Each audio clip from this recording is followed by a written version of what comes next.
Hello, folks. Welcome to today's session, all about how to produce a winning digital marketing strategy for 2024. My name's Tim. I'm the founder of Exposure Ninja, and today I'm going to be sharing what we've learned producing hundreds of digital marketing strategies for businesses in every imaginable market to help you prepare and put together your digital marketing strategy for the new year. This is the perfect time to do it, just as we go into Q4, so that when you get back from the break at the end of the year, everything is ready and you've got your plan for domination in the new year. Do feel free to let me know in the comments where you're tuning in from today. And if you have any questions throughout, then I've got the chat window open here. So feel free to stick your questions in the chat window as we go, and I will answer them throughout. Okay, so what we're going to do today, I'm going to show you some of the key lessons that we've learned about how to produce a winning digital marketing strategy. We're also going to share some examples of digital marketing strategies and talk through why they were so effective. So explaining some of the thinking behind them, and then some of the results that came through. So you're able to get a feel for, okay, this is how you can be sort of intentional with your plans in order to get results. So if you've got any specific questions or you want to brainstorm with your business, then feel free to stick them in. Hopefully at the end, we should have some time for Q&A as well. We've got some people tuning in from all sorts of places: Michigan, Wisconsin, Tokyo, Charlotte. Nice. Great. Good to have you all with us. So planning to run for about an hour today, so it should be around 40, it's pointless me giving timelines, but it should be around 45 minutes of stuff, and then some time for questions at the end. Christopher's joining us from Bristol. Lovely. I used to live in Bristol, in Clifton Village. Lovely part of the world. And Ontario, Niagara. Nice. Okay, great. Well, let's get started. While we're just waiting for people to trickle in, do feel free to let me know about your top challenges and digital marketing goals for the new year as well. So, for example, people are asking us typically at this time of year, they're asking us things like, we've got great digital marketing knowledge in-house. We don't necessarily have the deep expertise in each of the channels that we need. How do we overcome that? Some people might not have enough hours in the day to do all of the work that they want to do. Others will be set very ambitious, aggressive goals, maybe from their boss's C-suite, whatever, and they don't necessarily have the budget to match. So let me know your top challenges and goals in here, and then as we're going, I can try and answer those questions or help you with those issues as we go through. I've got folks from all over the place: Chicago, Cambodia, Scottish Highlands, Antwerp. Love it. Love it. Welcome, everyone. This is wonderful, isn't it? Another goal that we typically see is that, or a challenge slash goal is that we're hoping for growth over the next year, but actually the economy doesn't look like it's doing us any favors, or maybe there's uncertainty about AI and what's going to happen with other digital channels. So let me know any comments, challenges and goals that you've got, and we can try and include solutions to those as we go. Okay. Right, who is this for? While you're typing those in, who is this for? Well, if any or all of these sound familiar, then the good news is that you're in the right place. The sort of digital strategy work that we're going to be running through today is generally for companies that tend to have fairly big goals or are pushing up to get to the next level. So if your goal is just sort of maintenance of current performance, then to be honest, what I'm going to be sharing today is probably overkill. It's probably a little bit unnecessary if you're just looking to maintain. The stuff that we're looking to do today is all growth oriented. So you need to have both the desire and the capacity to be able to grow. Maybe you've got some good skills in-house. You need to know how best to utilize them. Maybe your competitors are just infuriating you because they always seem to be getting better results, even though maybe they're not a better option for customers. Well, the good news is that you are in the right place if any or all of these things are relevant to you. One more survey before we get going. Let me know if you are B2B, B2C, and or D2C. So whether you're selling to businesses, consumers, or if you're selling direct to consumer, and I can make sure that I pull out spend my time in the right places today and pull out the right lessons for you as well. Leonie says, Top challenge, building engagement and backlinks for a niche and boring business. Yes. I've got to say, boring businesses at Exposure Ninja are our favorite, actually, because so few of your competitors are going to be doing a good job of this. And actually, there's not really any typical. No business is truly boring. We've had some incredibly boring companies that we've worked with, and we've been able to do some very exciting and creative work. So I think it's really about how you the stories that you piggyback on. Actually, some of the strategy examples later on may be very relevant to you there. Phil says top challenge is coming up with fresh content. Yes, a very common problem there. Increasing online sales where it's been common sense to buy from sales reps. Right, okay. So you're trying to get sales through digital marketing where maybe the customers aren't used to it. Fantastic. Some of the customer profiling stuff is going to be very relevant to you there. Looks like we've got a really good mixture of B2Bs and B2Cs as well. Ontario says, trying to be innovative and creative, thinking outside the box in an industry of late adopters with products that aren't as fun. Yes, very, very common challenge, very worthwhile. Fantastic. Okay, so I think you're all in the right place is the good news. Okay, so before we go through some of the elements that you're going to be including in your digital strategy, let me just talk briefly about how we approach strategy at EN and how we think about it, because there's a lot of misunderstanding about what strategy is or what it needs to do. So how we like to treat strategy is not a sort of one and done thing. This isn't something that you do and you put loads of effort into and then you just sort of leave. Because that's not really how the world works. How we like to start this process is beginning with the vision, goals, and in lingo terms, situational analysis. Basically, where is the business at? Where does the business want to go? We believe that marketing and your marketing strategy should be always aimed at getting the business where it wants to go. Now, usually this is more revenue. Usually this is, profitable revenue. It might be things like you may have a product or service that you're launching. You may want to pivot to a different market this year.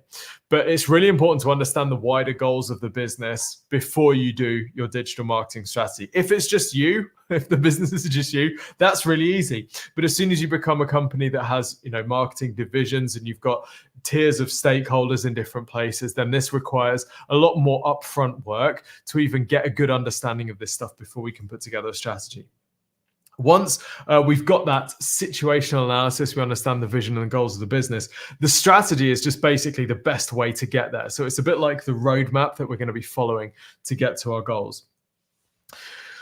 When we're building a strategy, we will always define the actions that we're going to be taking to implement that, and we set the KPIs as well. So the KPIs are basically just the metrics that you're going to be measuring along the way to make sure that you're on track.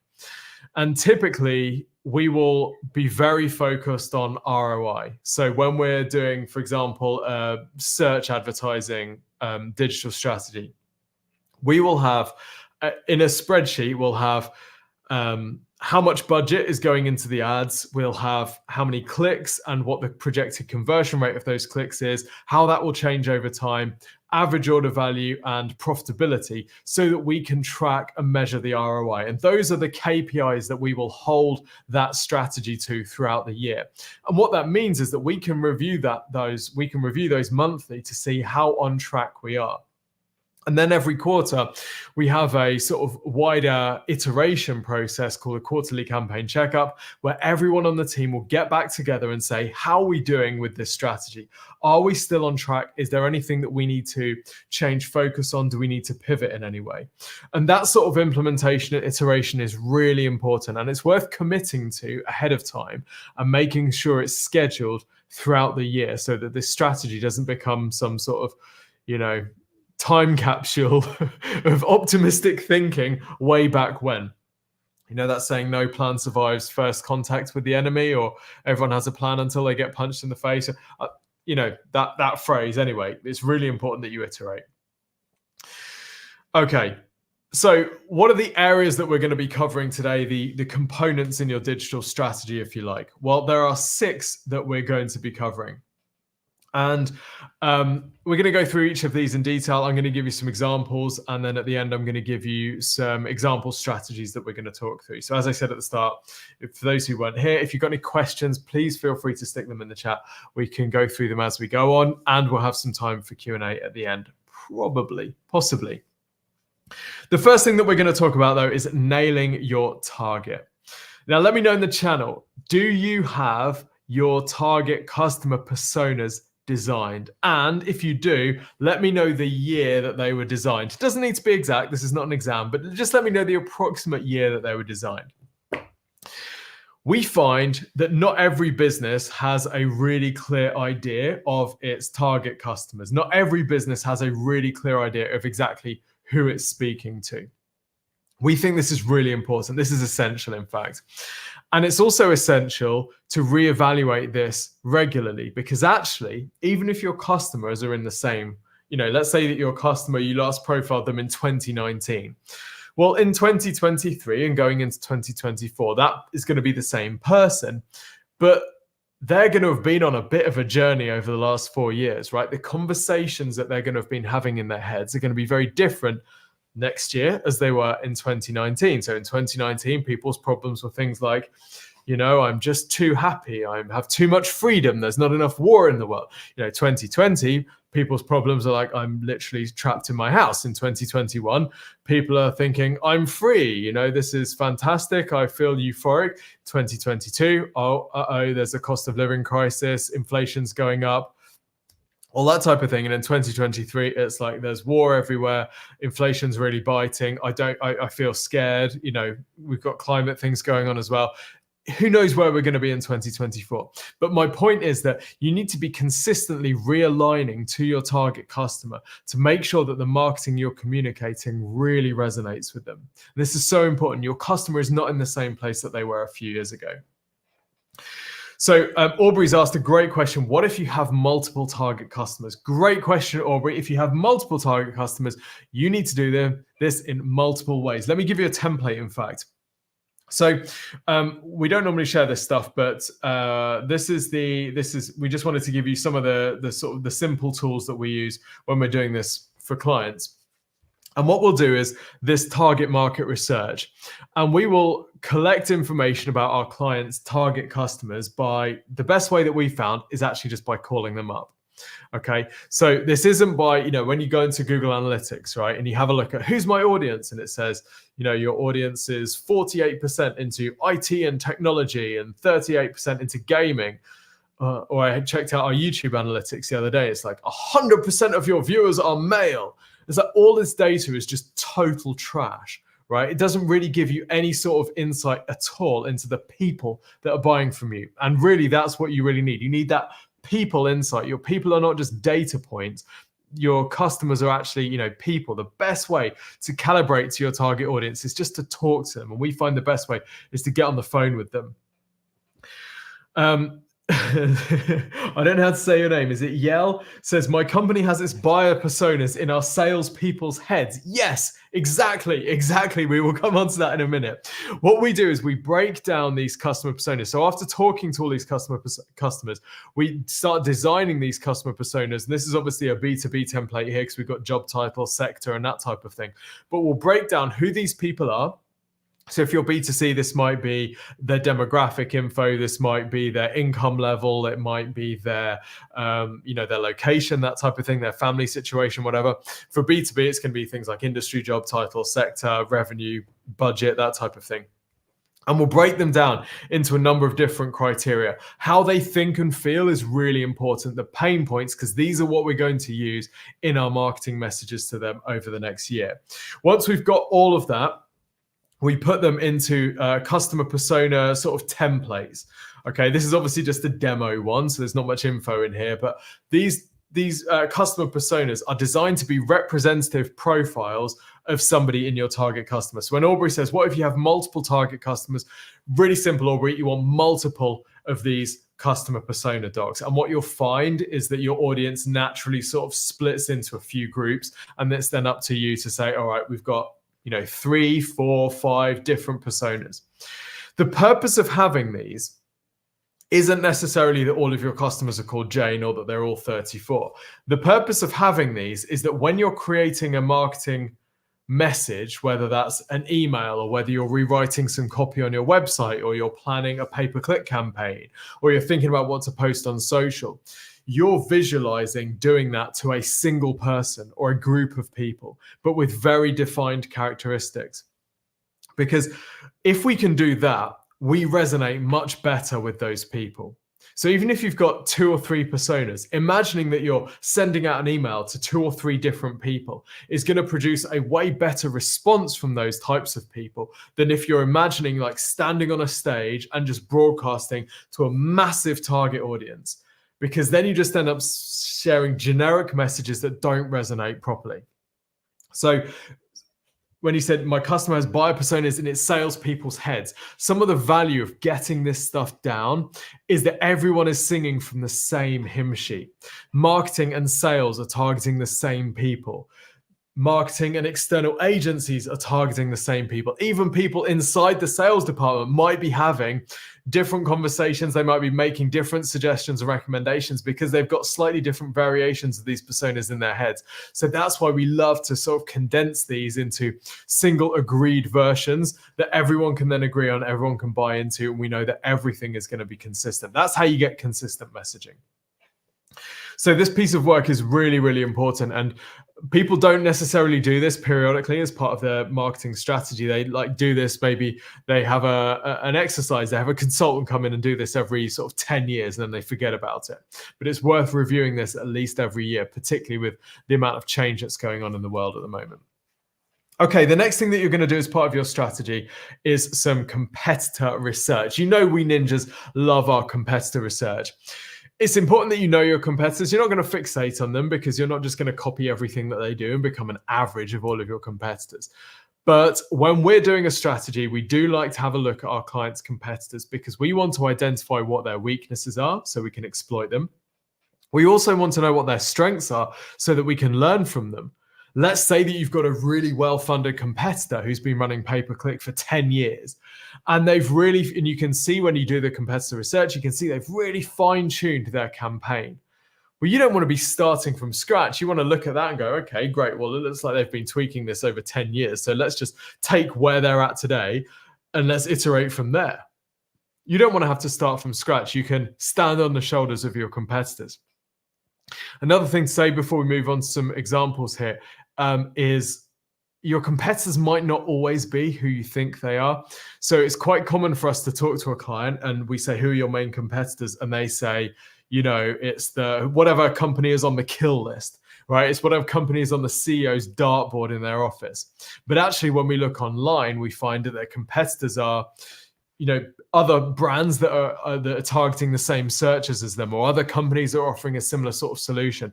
Let's say you're an HR software company, for example. Well, your competitors might be other HR software companies, or they might be Google Sheets, or they might be the inside of the HR person's head who hasn't even thought about software yet. So we need to make sure that when we're designing our strategy, we're targeting the right type of competitors, and we're not just copying people who are like business competitors.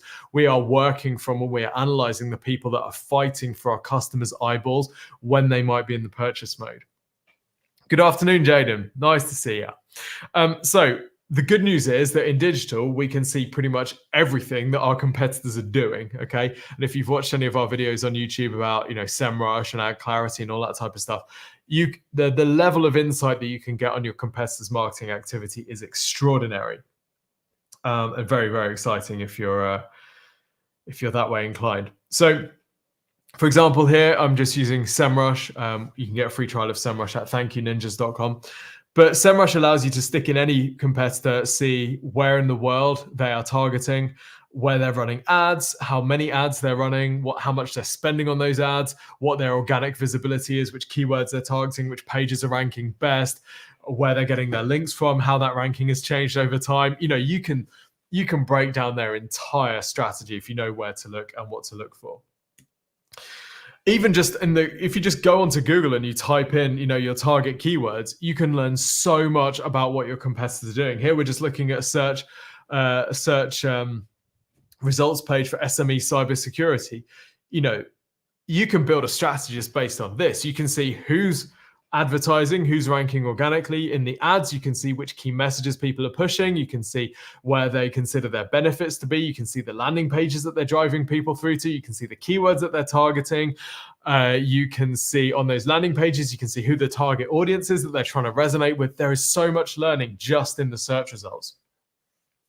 Of course, if you want to go further into the world of ads, then there's so much data. There really is. Ryan, I'll come back to that great question in just a second. So much data. So here we're looking at threatlocker.com. They're a cybersecurity firm.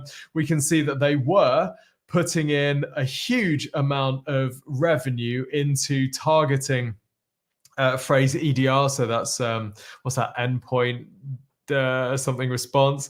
But they stopped doing it, right? They were putting loads of budget into it and then they stopped doing it. So that's a really interesting lesson. We don't want to necessarily make that mistake. If we're going to be doing that, we need to know that we're going with a better strategy than they have been. So we get loads of this information from our competitors. And then, of course, just spending a bit of time on your competitors' websites. I've been digging into some competitor analysis for a particular business this week, and it's been fascinating to see how they're targeting, how different companies are targeting different customer personas and how they're trying to resonate. Even down to what are the call to actions that your competitors are using, the calls to action. What are the objection handling? What's the objection handling that they're using, which implies some of the fears and concerns that your competitors may have, or that your competitors may think their customers have. Loads to be learned there. Now, Ryan says, how do we plan without knowing the effect of SGE? That is a great question, Ryan. And actually, so for those who don't know, SGE is Google's next generation search engine, their AI-powered search engine. And we don't yet know when Google is going to be releasing this. We think it's probably going to be early next year. We don't yet know how much people are going to be using this or what it's going to mean for traffic volumes or any of that type of stuff yet. So this is a big, big unknown in the world of digital marketing. So Ryan's great question, how do we plan not knowing what is going to happen with SGE? Is this going to come and wipe out all the traffic to our websites or not? Well, Ryan, what I would say is we've actually got a webinar which we haven't published yet. We haven't promoted it yet, next Thursday, because someone may have figured out SGE. I can't tell you too much now, but we may have just figured it out. In which case, your SEO plan for next year needs to include a component of optimizing for SGE. And I would suggest that even if you don't know how to do that yet, it needs to be part of your plan anyway. So when we're designing a strategy for clients, if we think that SGE is going to be an important component, which it is for most businesses, then that is something that we will include either in the upfront strategy or as part of the ongoing iteration and review. So it needs to be part of your plan, absolutely. Okay, let's talk about value propositions. Now, value propositions is another one of those areas where a lot of businesses immediately say, yeah, we've got a value proposition, we know what makes us unique, and then they just sort of dismiss it. And then when we actually review it, we find out actually it's total trash. It's not really doing them any favors at all. So it's worth having and worth reviewing your killer value proposition. Now, Shinobi here, our little friend Shinobi, is on a unicorn. A unicorn is unique and rare and beautiful and exciting. And if someone visiting your website doesn't know why you're a unicorn in a few seconds, then you're going to find it harder to resonate with that person, harder to get the conversion. Attention spans are short. We see all the time businesses that don't lead with their most compelling proposition. Sometimes because they haven't identified what's most going to resonate with their customers. They don't have a clear customer in mind, but sometimes just because they think it's obvious. Whereas when we get, customer call research done, we find out actually these customers didn't even know that you're clearly the best option for them. So give you some examples of suboptimal value propositions. If you recognize any of these, if you've seen any of these on your own website, then yeah, not good. So trusted choice, one of those generic terms that doesn't really mean anything. Lots of companies say it's not really ownable, not really actionable, a bit like good customer service or even great customer service or customer service oriented. It doesn't mean anything because everyone says it. It's not ownable. You can't quantify it. The sort of value propositions that we see resonating best are things that are either tied to metrics or very easy to measure. So 99% success rate, right? What does that communicate? Well, that communicates high reliability. That communicates a level of expertise, a level of safety for potential customers that are considering trying you. Used by celebrities is an interesting one. A lot of businesses dismiss use of celebrities because they think, we sell piping. Kendall Jenner's not going to be publishing about our piping, is she? No, she's not. But celebrity doesn't necessarily have to mean red carpet celebrity. It can just mean someone who has the eyes and ears of your target audience. I told a story a little while ago. In the early days of Exposure Ninja, we did a lot of dental shows. We worked with a lot of dentists. And I remember doing a dental show, one of the biggest in the industry. And we were working with a client who's very well known in the industry. And he said, come along to my event. So at the end of the dental event, the big thing that's put on by all the big firms, he has this sort of separate event off in another room in the same building where he gets all of the dentists and all of the big figures in the industry to this sort of black tie event. And I remember thinking, wow, this guy's like the kingpin of the dentistry world. And I remember thinking, if I'm promoting a toothbrush or a toothpaste and I want to get this out to the masses, I'm not necessarily sure I'd go straight to the consumer. I think I would probably go to this guy, get this guy to talk about it loads, knowing this influence and power that he has, this celebrity that he has in the dentistry industry, because then all of these dentists are going to be recommending it to their patients because they've seen this influencer recommend it. So celebrity doesn't necessarily have to mean, red carpet celebrity. It can just mean someone who is well known in your space. Just want to talk about high aesthetic or high design standard for a second as well, because sometimes design can be all you need to get traction. And design is one of those sort of human hacks, right? We all judge things based on first impressions. We're very judgmental as a species. We have to be. It's kind of what keeps us alive. But this also applies to businesses. If you have very high quality design in your business, you will be assumed to be better quality, more trustworthy than a business that has low quality design, even though the design work is just one piece of the massive puzzle of what it takes to run a business. But sometimes design is all it takes to make sure that you're credible, to give yourself credibility.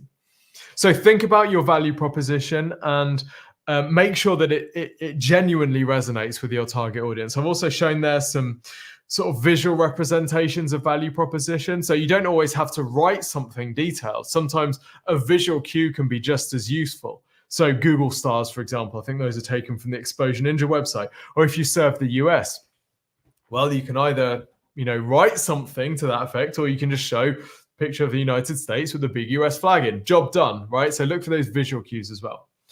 Aubrey says, what would you recommend for a small business that doesn't have as much data? Well, actually, Aubrey, I think as long as you've got customers, then you can do all of this work anyway, right? We've worked with clients that are maybe launching a new service. And in fact, we'll touch on this in just a bit. In fact, let me defer that question later, because we've got an example later of a digital strategy which we built for a business which they're not small, but they were launching into a new area that they had no expertise. So in that particular area, they were very small.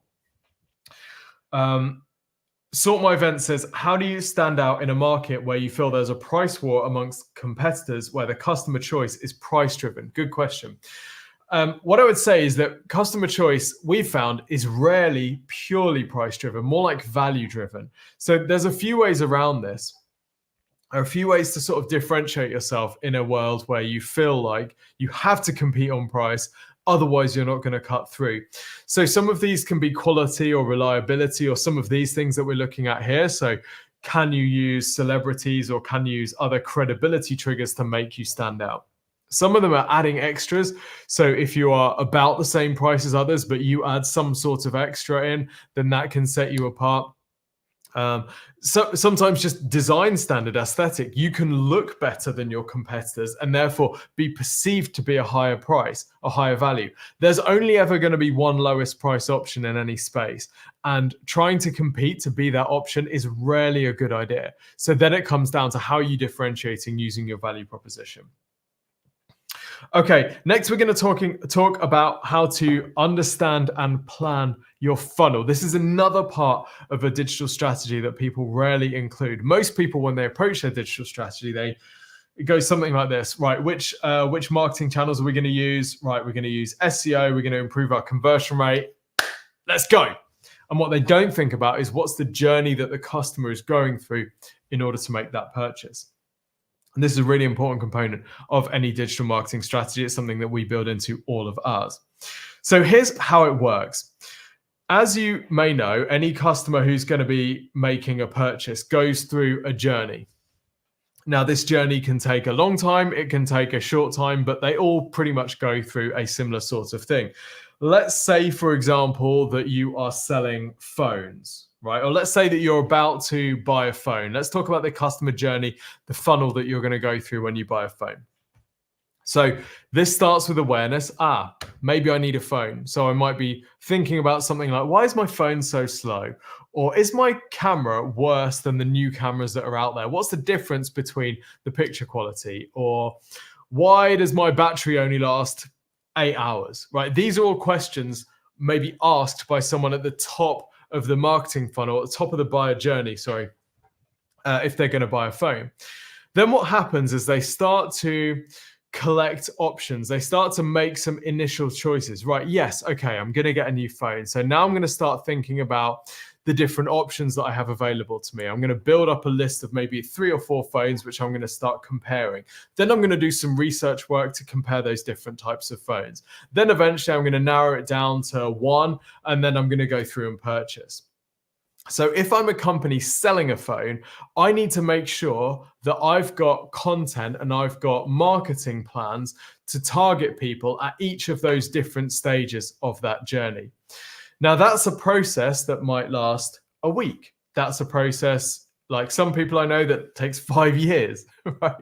So you need to make sure that you've got plans to target people at different stages of that journey. In some businesses, that journey happens very quickly. When our house was flooded, for example, we got back one day, water pouring from the ceiling, all the alarms and everything going off. I went through that entire awareness, interest, consideration, intent, buy journey in about 15 seconds. There's some water, awareness, interest. Right, I'm going straight to Google. I'm going to look for emergency plumber, consideration. That one looks good. Intent, buy, right, straight there. So that can be a very quick process. But if you know your customer persona, you know how they move through this journey, then you can start to have different marketing channels targeting each one. Which leads us nicely onto pinpointing the different channels that you're going to be using. So think about it. We've been through all of this so far. This is where most people start their digital marketing strategy. They start at choosing the channels that they're going to be working with, and they've forgotten about all the other stuff. Now, all of that stuff makes this work more effective, and it helps you choose the best channels for you as well. Obviously, there are loads of different digital channels that you can choose from. The right ones for you are going to depend on your target audience, where they're spending their time, your budget. Obviously, we're going to look at some example strategies in just a minute, where they would love to do huge SEO, content, link building, digital PR, community building campaigns. They just don't have the budget for it. Or maybe they think that, organic social is going to be the key for us. We're going to build this huge community, but actually their goal is to increase their revenue by 30% in the next 2 months. They don't have time for that stuff. They need to go straight to faster results, email, pay-per-click, conversion rate optimization. But choosing your channels is really going to be about how fast you need results, the budget that you've got to put behind them, and of course where your target customers are spending their time, where they're making those choices. Most businesses are either search first or social first, whether they're selling something that people know that they need, they know they have a proven problem, they know how to target that problem, or whether they're selling something much more impulse based. Some businesses have both, but most businesses are predominantly one or the other. So understanding that is really important. And of course, if you need help choosing the digital marketing channels that you want to work with, then you can request the free website and marketing review from the team here at Exposure Ninja, and we will help you. We'll recommend to you the marketing channels that you are going to want to be using over the next year. So you can go to exposureninja.com/review for that. Okay, what we're going to do though now is we're going to analyze some strategies. Actually, before we do that, Diallo says, "Hi Tim, what channels work better in the middle of the funnel?" Good question. It really depends on what business you're in and where your target audience is at. So if you can let me know in the chat, Diallo, what your what your business is, and then I can give you some more tailored recommendations. But some things to think about. So SEO and content, if people are asking questions in the middle of the funnel, so maybe they've asked their initial, why is my phone so slow? They've asked that question. They've established that they need a new phone. The next stage might be comparing different types of phone. So running that sort of comparison in organic search can be great. So if you can have, iPhone versus Galaxy S whatever, that might be a middle of the funnel search term that you're going to be targeting. You can also run PPC for middle of the funnel searches as well. So a lot of people will make the mistake of PPC. They'll only target bottom of the funnel. They'll only target, iPhone 15 Pro Max, buy now on Vodafone. Like that'll be the phrase that they're targeting. Whereas actually that's going to be quite a high cost ad to run. If you targeted middle of the funnel traffic, it's going to be much lower cost. Yes, there's lower commercial intent there between, iPhone 15 Pro Max versus Galaxy S24 or whatever we're on. But if you can convert those people to an email sign up, or you can pixel them to retarget them, actually, you might be able to monetize that traffic really effectively. So if you're an e-commerce marketplace, absolutely. So actually running content for an e-commerce marketplace, running ads to content can be a top of funnel, middle of funnel strategy that can be very good value if you know that content is good at turning people into purchases. Gel or Yellow, sorry, I don't know how to say your name, says, how do you see the funnel for complex B2B products with multiple stakeholders? These sometimes take years. Great question. Exposure Ninja will be an example of that type of business. So what you'll notice that we do is we have a lot of content targeting top of funnel. Actually, the majority of our marketing effort is top of funnel. We then have email capture and email marketing, which does a lot of that middle of the funnel, bottom of the funnel, indoctrination sequences, as we call them, which, move people closer to the purchase. If you're working on a very long sales cycle, being in someone's email inbox throughout that period is really, really powerful, because you're educating them, you're helping them, you're giving them the objection handling that they can take to their stakeholders. And when they're ready to make that purchase, they're thinking of you because they've been following your content for ages. Okay, so let's analyze some digital strategies now, and let's see what we can learn from them. The first example we're going to look at a B2B example and a B2C example. Both of these happen to be lead gen, but the principles are exactly the same for e-commerce. So this first example is a company that is, if my slides would work, this is a B2B company that was establishing a new business line. So an established company, but this was basically a new business for them because they wanted to go into an area that they hadn't been in previously. So they basically a completely clean start. They're a commercial cleaning company. No pun intended. So they started out, when we started working with them, they're a regional cleaning company, mainly domestic, so they're cleaning people's homes, but they wanted to grow the business by going into more commercial cleaning, because it's longer contracts, bigger projects, that type of thing. So that was the challenge they set for us. What we needed to do was get them some new commercial contract leads.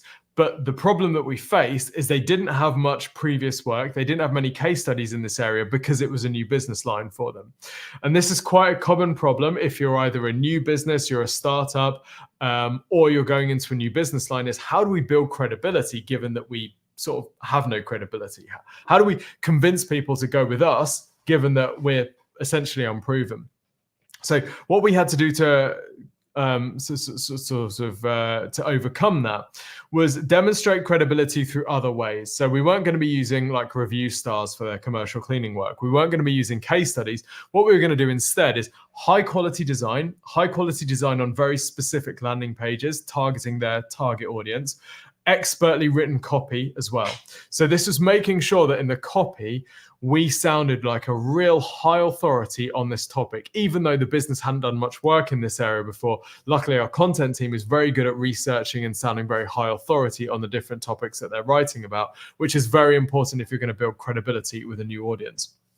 So these types of customers, very valuable contracts, very long-term contracts. We knew that it was going to be key converting as many of them as we possibly could. So we did things like building downloadable guides on topics like how to outsource cleaning for your school.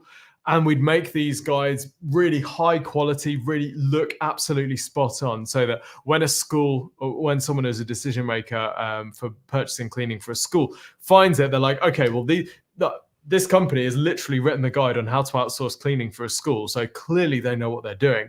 And then what we did is we had an email follow-up sequence that helped guide that person through the decision-making process and eventually led to the purchase. Now, the channels that we focused on for this business were pay-per-click advertising, because this was a new area for them. Whilst they really wanted to run SEO and content marketing, they didn't really have the budget for it. And also because it was a new area, we needed to test the particular keywords that were going to be most likely to drive the results for them. So that's why we chose pay-per-click, because we could change those keywords quite quickly. We could test different angles.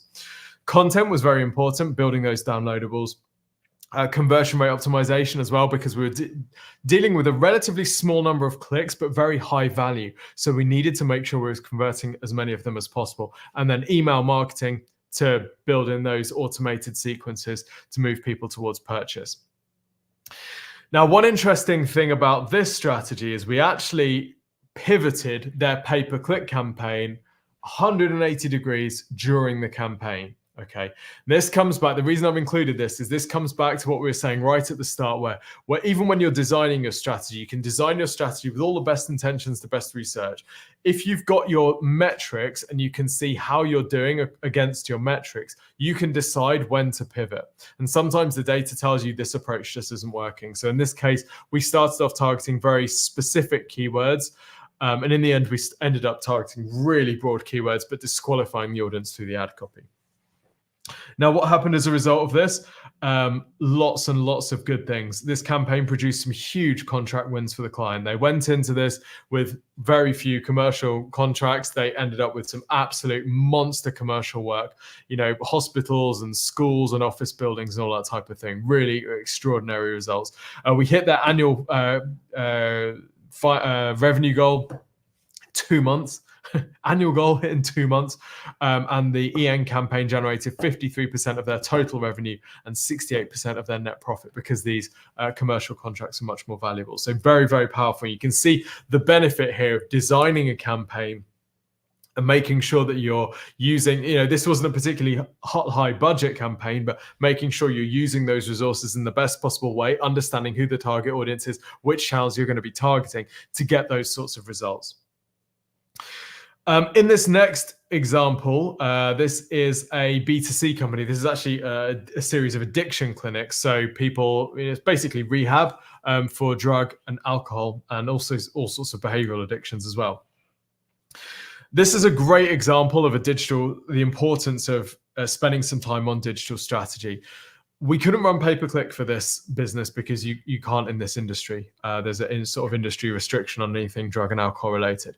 What we found when we're doing the customer profiling is that there's two types of customers for addiction clinics. There's the patients themselves, and then there's their friends and family who might be concerned. What we found when we're doing the customer profiling is that actually people weren't necessarily searching for the solution. They weren't searching for rehab clinic. What they were searching for was top of funnel stuff.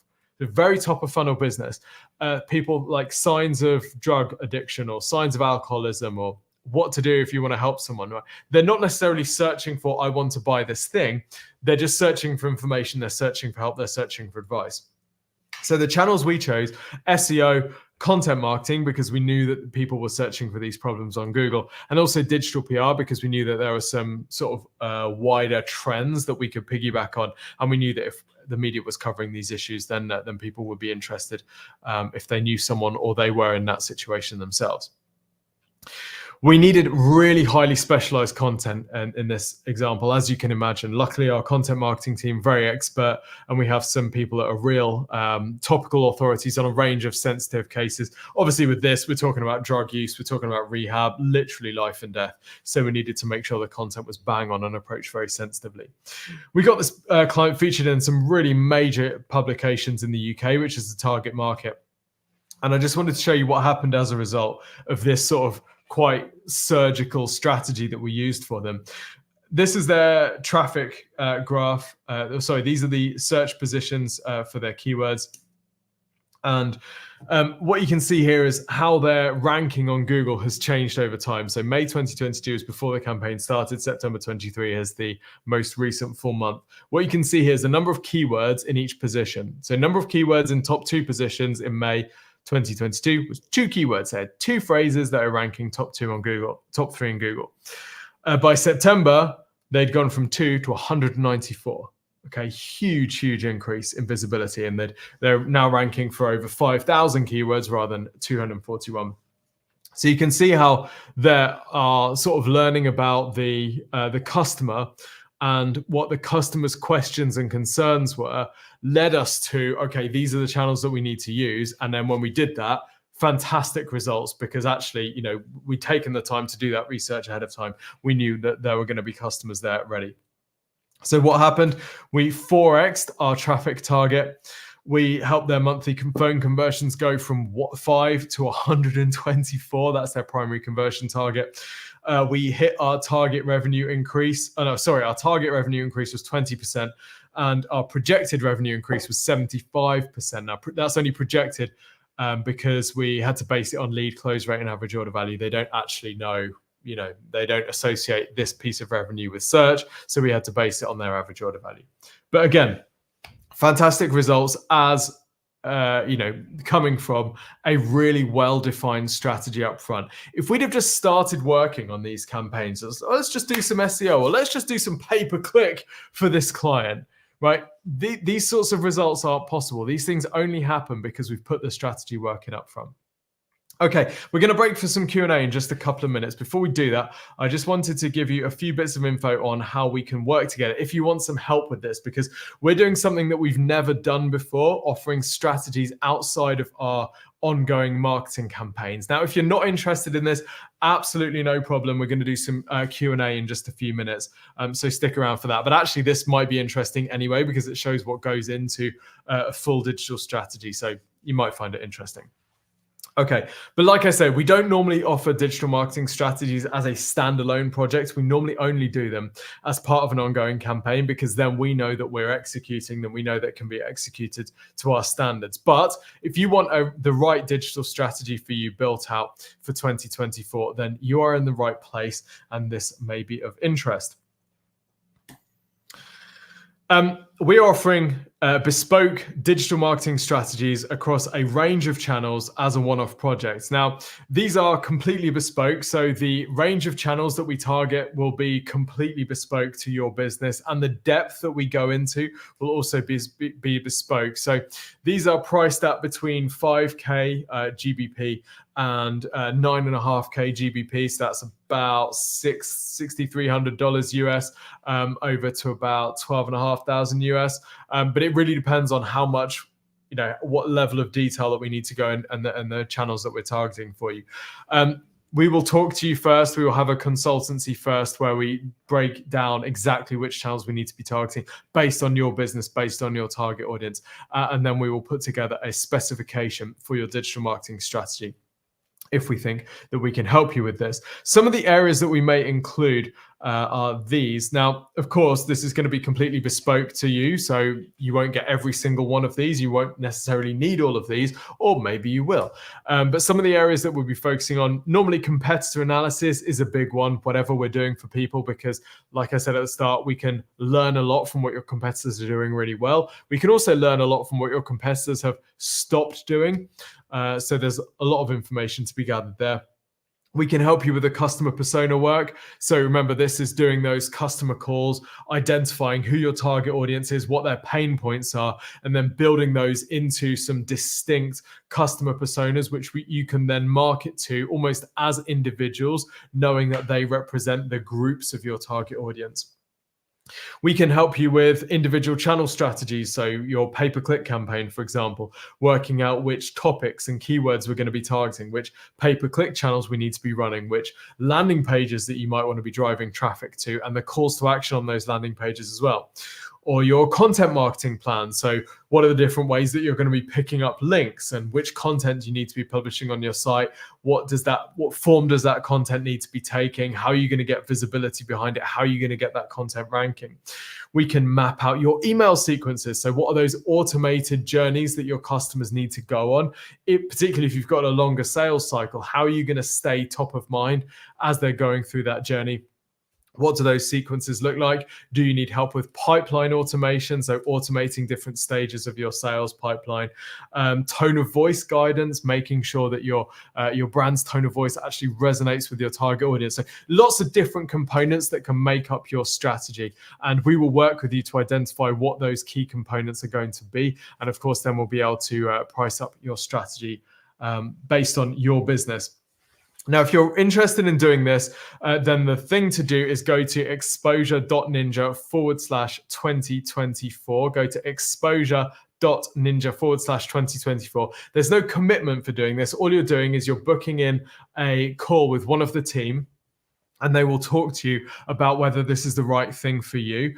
They will talk to you to begin to work out which digital strategy components might we need to include in your strategy if you're going to move ahead with this, and how much is this going to cost, of course. Now, if you're already talking to someone from Exposure Ninja, so say, for example, you've been speaking to Freddie or Nick or Andrea or Bevan or Wayne, then all you need to do is just hit them, reply and say, hey, tell me about these strategies, and they'll be able to do that. So if you've already been speaking to someone from Exposure Ninja, then just drop us a line and we can help you with this. Now, before we break for Q&A, who should be doing this and who shouldn't be doing this, because this is not for everyone. Now, if you need to take your 2024 marketing to the next level, this is a good thing to do. This is the ninjas designing the strategy that you or your team or your agency or us, if you want help from us, will be implementing. So if you're really targeting some growth, this is a good thing to do. If you're targeting sort of maintenance performance, complete overkill. Don't do this. It's a complete waste of time. We hate working on just, we're just trying to manage our own decline. That's like really super boring. We like the big growth stuff. So if that's you, great. If not, don't do it. If you're working on a lot of channels, but you're not making progress, particularly if you're not sure why, sometimes it's useful to have an outside perspective who's expert in those channels, look at each of them and say, okay, well, maybe if you do this, this, and this, you'll get much better traction here. Or maybe you actually don't need to worry too much about this channel. Or we find that this channel doesn't tend to work for businesses like yours, but maybe if you tried this approach instead, this could work better. If you've been thinking about trying EN, but you haven't yet taken that leap, I get it, it's a big commitment. So this is a good way to sort of put us to the test and try us out before starting a full campaign. And of course, you have to have capacity to be able to do this as well. We have worked with plenty of clients over the years that actually had to stop their marketing with us because they simply can't fulfill the orders that they've had. And, that's great. It also makes us a little bit sad. Obviously, it's a big win for us in some ways. It does make us feel a little bit sad. But you obviously have to have the capacity to be able to handle any more work. If you're like a very small business or something like that, then it could be challenging. So who shouldn't do this? If you're selling something that people don't need. Now, nobody thinks that they're selling something people don't need, although I do suspect that people have a sort of a lingering doubt. Like if you've tried a bunch of ways to sell your products and people just aren't buying it, sometimes it's a marketing thing, sometimes it's a product thing, right? We've had comments in the past, you could sell ice to Eskimos. Well, no, and we wouldn't try, because the CPA that you're going to get trying to sell ice to Eskimos is going to be ridiculously high. You may be able to do it, but you're not going to be able to do it profitably, okay? So this is about how to market something that people want. This isn't about selling stuff to people that they don't want. It's very difficult to do that, and you'll expend a huge amount of wasted energy and effort trying to do that. If you're unmotivated to drive traffic to your marketing machine, then there's really not much point building out a highly optimized marketing machine. If you have no legitimate differentiation, so if you're very low end drop shipping, I don't mean that drop shipping as a whole is terrible, but if you're very, very low end, then it can be difficult to make you stand out if you're selling, like, I don't know, massage chairs and drones and headphones and garden furniture. Like, how do you persuade someone to buy from that business rather than an expert in any of those one areas? That's a very difficult thing to do. And if you have absolutely no intent on executing the strategy or committing to having Exposure Ninja deliver, if you basically just want a plan that makes you feel good and you're hoping that having this plan is going to get you to your goals, then sad times, waste the money, don't bother with it, right? This has to be followed. Any strategy actually has to be implemented to get any sort of result. Okay, how do you know this is going to work? Well, whatever your challenge, it's likely that we've seen it before. We've designed, I don't know how many digital marketing strategies, but a freaking bunch for a whole range of businesses, some that you can imagine, some that you won't be able to imagine, different territories around the world. We've helped companies launch new products. We've helped companies with established products. We've helped B2C, B2E, B2B, like whatever you can imagine, we've seen it before. We've helped clients go through the sort of growth trajectory that you're probably targeting, unless you're completely loopy. Our awards and case studies are proof of success. So we win a lot of awards for the work that we do. And a lot of that comes from having well-designed strategies at the start. And of course, you have to execute those strategies well as well. But, typically digital marketing awards reward a clever or unique approach to something. So a lot of the awards that we win are actually based on the strength and the quality of the strategies. Your strategy, of course, is only going to work if you do. Okay, so you may be thinking, yeah, but I'm already busy. This sounds like it's going to take absolutely ages. I don't have the time for this. Well, the whole thing typically takes about 6 weeks. Okay, 6 weeks. Your involvement can be as little as 2 to 3 hours. So we'll have an initial kickoff call with you. And we'll give you a questionnaire and then we'll present it to you at the end. If you don't want to be involved in the middle, that's absolutely fine. We can take as much of this as you need us to. If you don't want a whole bunch of reports to read, I get it. This is my most common objection with a whole bunch of stuff is don't give me any more stuff to read. I'm fed up with reading stuff. That's absolutely fine. We're going to show you everything in a presentation at the end where we'll give you a checklist to implement as well. And you'll get a recording of that presentation. You'll get all the slides that you can work from as well. It's very, very easy to consume this. We don't make it hard work. We're not bogging you down with mountains of research. Of course, all the research is there if you want it, but you don't have to go through all of it to get the benefit. And you'll get your written copies as well. The third objection or potential objection you might have is, yeah, but what if we're going into a recession? Things seem really dicey at the moment. What I would say to that is, exactly. This is the best time to put together a robust digital marketing strategy that has solid plans for each of the channels that you're going to be working with. If we do move into a recession, if economic conditions continue to get worse, what you typically see when you study recessions and you study who wins in marketing in recessions, it's the businesses that have that slight edge. The principle of the winning edge is never true, all right? The horse who wins by a nose wins an outside reward compared to the rest of them. This is the time to have a really well executed strategy in place that helps you get whatever business is going to be up for grabs in your space. You need to be competing harder than ever.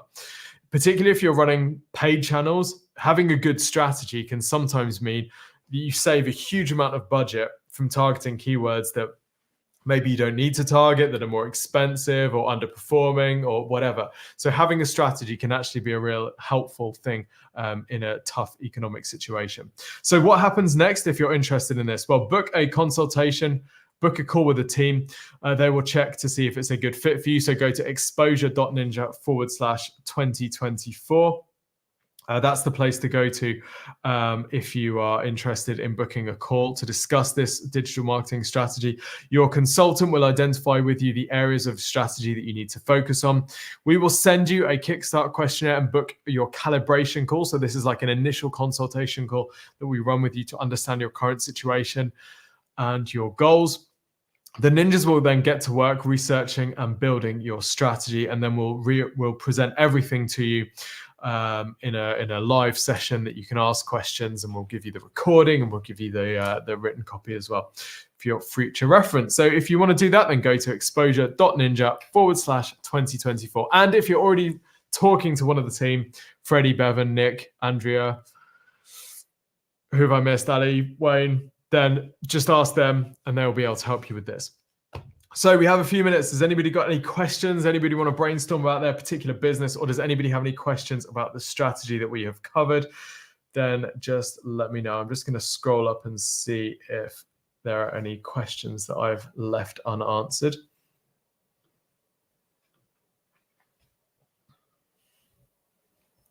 Phil, yes, the cleaning company cleaned up. Good work. Like it.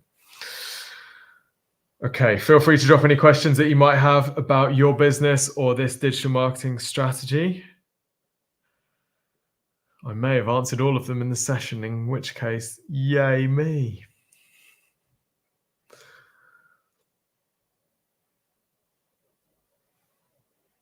Okay, Ikra has said, how can somebody start business with a little budget? Okay, I think the key when you've got a small amount of budget is not to overextend yourself. So the importance of strategy, strategy is just as important. But what you've got to do is focus on, the one channel that's going to make the biggest difference for you right now. So if I think back to the very first client that I ever worked with, they didn't have a multi-channel strategy. They had a single channel strategy. Let's get to the top of Google because we can just do that. I did that work for free, and it, didn't take that particular niche at that particular time. Didn't take a huge amount of work, and once they did that, they could then expand into other areas. So I think what you've got to do is you've got to focus your attention on what's going to get you the most results. Then you can start reinvesting. So you're going to be committed to reinvesting whatever you're making for the next however many years until you've got budget for, a more comprehensive multi-channel strategy. But the key is just focusing. When you've got limited resources, just focus. Okay, right, got some good questions here. I seem to be more and more CPC prices going up on Google, so it's getting harder and harder to package a product or service for higher profit. Still, at the same time, SEO is getting easier and easier. Outdoor Temple, SEO is getting easier and easier. Fascinating insight. Yeah, CPCs are going up, and we think that with SGE coming out, they will probably continue to go up. I think the key is making sure that obviously your landing page is really well optimized. So you've got a high quality score, bringing down that CPC, making sure that the offer that you're making is so attractive that you're all else being equal, you're converting more of those clicks than your competitors is absolutely key. If you've got a 5% conversion rate, your competitors have got a 3% conversion rate, and your margins are the same, you're going to be able to invest whatever it is, like 60% more in those clicks than your competitors are, and still break even because you're getting that higher conversion rate. So conversion rate is one of your secret weapons. The other secret weapon is a little bit about what we talked about earlier, targeting top of funnel. So typically it's the bottom of funnel which gets really competitive and really high priced. Sometimes there's a lot of money to be made at the top of the funnel by targeting informational keywords, but where you're able to convert someone and put them in like an email automation sequence that turns into a customer in however many months. And as long as you know what that number is, then you can justify doing that. And that can be a good way of getting around high CPCs. Okay, what does a typical EN client look like in size and revenue? Good question. So most of our clients are between, well, on the upper end, they can be very, very high, multi-billion, multinational companies. Most of our clients are, I'd say, the larger end of SMEs. So typical revenues between, say, 1 and 30 mil. But yeah, again, we get a bit of a spread. I think our average might be a little bit higher because it's skewed higher by some of the larger clients.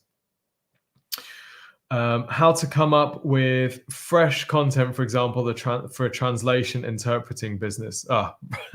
Very good question.